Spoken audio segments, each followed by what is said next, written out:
నమస్కారం. ఘంటారావానికి స్వాగతం. ముందుగా ప్రధాన అంశాలు. ఛత్తీస్గఢ్ బీజాపూర్ సరిహద్దుల్లో మళ్లీ ఎన్కౌంటర్. ఎదురుకాల్పుల్లో మహిళా మావోయిస్టు మృతి.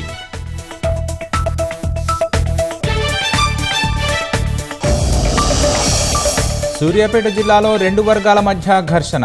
5గురికి గాయాలు. బైకులు, ఇళ్లలోని ఫర్నిచర్ ధ్వంసం.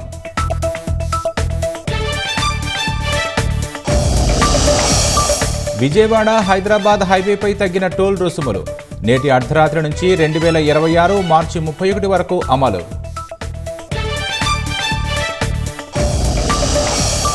రేపటి నుంచి ఏప్రిల్ 3 వరకు రాష్ట్రానికి వర్ష సూచన. భూ ఉపరితలం వేడెక్కడంతో వానలు కురిసే అవకాశముందన్న ఐఎండీ.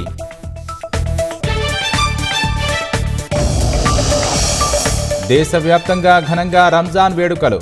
ముస్లింల జీవితాల్లో శాంతి, ఆనందం నింపాలన్న ప్రముఖులు.